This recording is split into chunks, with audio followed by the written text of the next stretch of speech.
moom moo di Ahmed Amar mi fi daal di bàyyeekoo ndem si yàlla sa moom Dame Amar moomee nga xamante ne jamono jile yoon daal dina koy tegub loxo li ko waral nag ñu daal di ne Dame dañu ko daal di fekk ci benn appartement bu nekk fii ci diwaanu Ndakaaru waxtu boobee ci benn soirée boo xamante ne trap lañ ko daal di tuddee ñuy jëfandikoo li nga xamante ne nag moom moo di wàllum drogue dure moom ak coro soosu nga xamante ne nii moom moo daal di nekk ab marocain ñu daal di leen di boole buub ak yeneen i sénégalais ya ca daal di nekkoon yóbbu fa nga xamante ne moo di ca diwaanu ko nungu siin tonton Omar gis nga moom Dame Amar bu ñu sukkandikoo ci journal L'Observateur ñoom suñu sukkandikoo ci ay xibaar yi ñu nangoo ci Seneweb daal dina ñuy xamal nañu Dame Amar jamono jile mu nga ca loxol yoon ndax soirée trap boo xamante ne mu ngi ko doon amal moom Dame Amar moomee ñu tuddoon ko ci beneen coow bu Iba Thiam ci même situation nekk ni tey ñu daal di ko ci tegaat loxo naka ngay jàngatee mbir ma.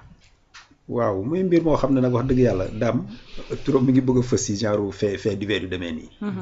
waaw parce que nag bu fekkee ne dañ ko cité woon dans les années passées 2021 la defe naa woon ci affaire xale bu jigéen boobu. Iba Thiam. de c'était en 2019. 2019. oui jamonoy Covid 19.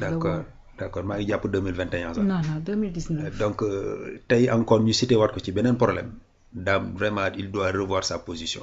parce que nag kooku disu xale. 35 ans ku ko làq vraiment heure bi waroon na mën a xalaat yaa ngi xalaat nag lan ngay casé woo war a sàmm sa njaboot waaw mais ñu lay dégg ci ay faits divers ci ay yoo xamante ni que wax dëgg yàlla kuñ ci dégg duñ la nawloo day doon mbir mu xaw a doy waar. alors Dame nag franchement boo xoolee trajectoire am vraiment sur le plan ci affaire faits divers yi dafay compliqué trop parce que man dama li ma ci gis fii. ay affaire de drogue dégg naa ko fi. tu vois affaire xaalis. xale yi jigéen yi te yooyu dëgg vraiment ci koo xam ne que bii sa baay dafay doonoon koo xam ne que bii wax dëgg yàlla nawloo woon nañ ko bu baax a baax a baax.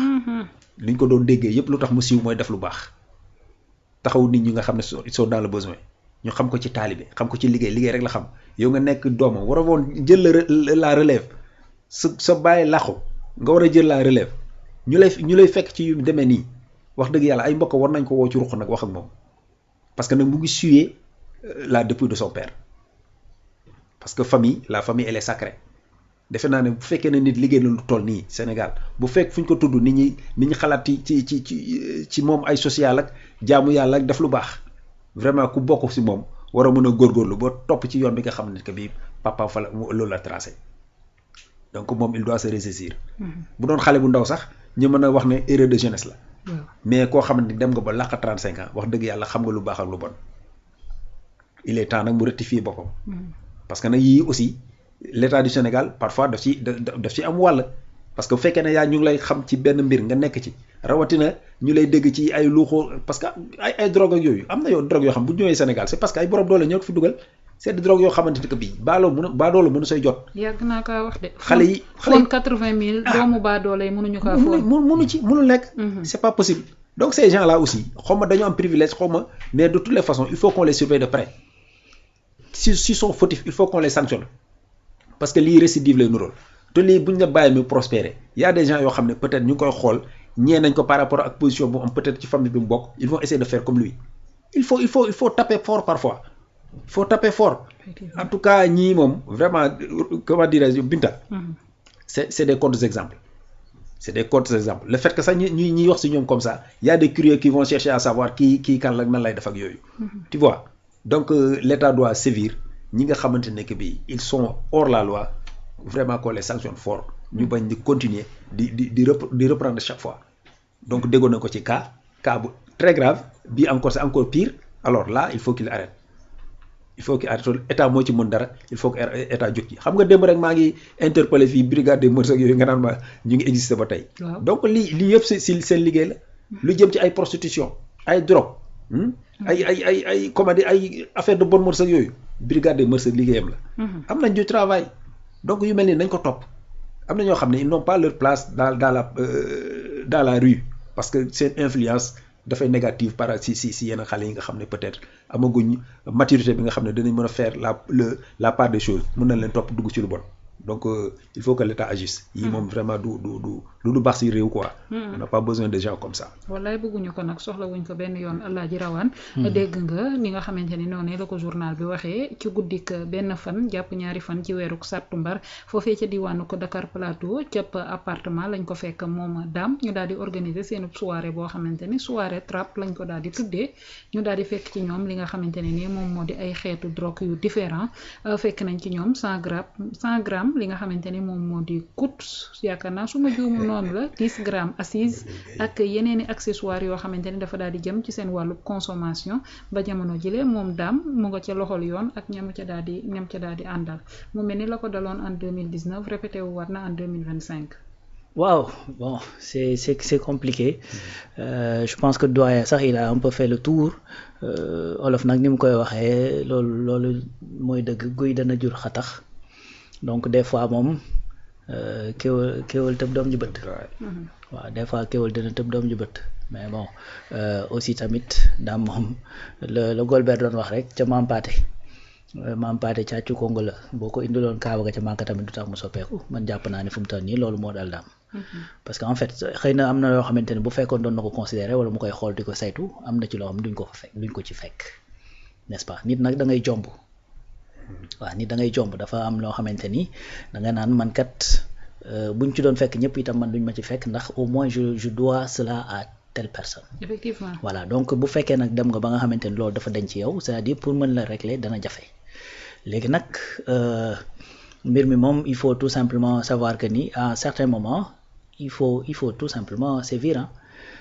Donc c'est vrai que ñun suñu loi yi ci ñi nga xamante ni dañuy consommer peut-être xaw naa bañ a sévère ci ñoom trop mais ñu mel nii pour man boo leen teewatee ci genre affaire yi mais il faut les amener ñu dem faju ji par force boo leen yóbboo dem tëj leen pendant un certain temps ñu faju par force pour dimbali leen peut-être quelque part mais au-delà de tout ça li ci kii parce que bon li article bi jot a génne daanaka consommation lay gën a wane. Mais également le trafic qui est derrière. Il faut que ça qu'on en parle. Voilà. On en parle aussi de corruption parce que à ce qu'il paraît chauffeur bi nga xamante ni moom mooy dawalal Dame Amar génnee na 2 millions di jéem a corrompre kenn ci ki nga xamante ni moom moo di woy takk der yi. Waaw selon certaines informations sax c'est sur instruction de Dame. Parce que sànq maa ngi déglu ku mel ni kii Xalaat TV ñuy wax lu mel noonu dina effectivement c'est sur instruction même la ko defee mais bon loolu dafa aggravé quand même d'ailleurs moo tax sax moom dañ ko boole ci ñi jàpp yóbbu. Effectivement. Voilà parce que ça encore c'est voilà tentative de corruption la et puis lu jëm ci wàllu effectivement Sinébar ak ñoom seen c'est assez compliqué donc sànq doyen mi ngi wax effectivement brigade des mœurs mais OCRTIS mi ngi fi.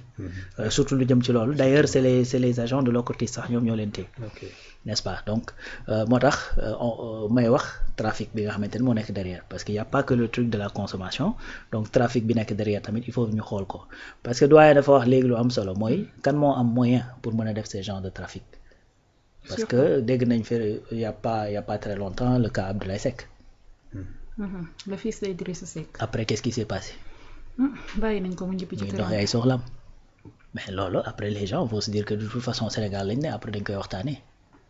Loolu mooy suñu problème sànq ñi ngi koy wax ci lu jëm ci transport ci transport beeg accident yi da ngay génn vérifier say papiers yoroo assurance wala sa assurance jeex na wala sa visite technique jeex na qu'est-ce que tu vas te dire de toute façon boo waa ji jàppee damay génne 2000 wala 5000 jox ko après damay dem dañ koy waxtaanee nga génn def jéyee ci àll bi ah ben après ñu ne non chauffeurs yi dañoo nangam et cetera jàppal bàyyi fàtte nañ ñi nga xamante ñoo waroon contrôler ba lu yegg foofu.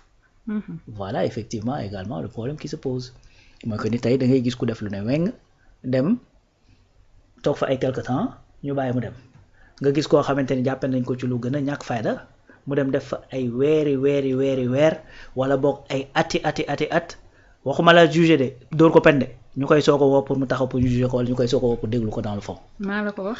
Donc. am na ñu fa tëdd 2 ans te ba tey demaguñu enquête. xam nga loolu mooy problème bi léegi en même temps da ngay gis koo xamante ni entre guillemets borom doole la mu ñëw def fa ay quelques jours daal di lay romb nii génn dem yoonam di doxi ay soxlaam donc loolu dafay sentir rupture bi de loolu c'est un mauvais exemple. Voilà. C'est un mauvais exemple. Voilà. Donc il faut que yu mel nii surtout koo xamante ni peut-être dafa am benn fu mu bokk am peut-être benn position sociale boo xamante da ko am c'est-à-dire il faut profiter de ces cas pour pour jox def ko ay exemple yoo xamante ne ñëpp danañ ci teg seen bët c'est ça. ba su boobaa danañ ne ndegam borom doole ji la ñu def lii donc man baa doole bi bis bu ma defee lu mel nii xam nga tama du ma ëppi buum waaw loolu la pour man donc au-delà de toute autre considération boo xamante ne am na ci biir il faudrait que cette fois-ci qui paye le prix fort c'est tout mu ngi noonu Alaaji Rawaan wax nga ko justice à deux vitesses bokk na ci li nga xamante ne boobaak léegi ñu ngi koy jooy ci diwaanu Sénégal kumba am ndey kumba amul ndey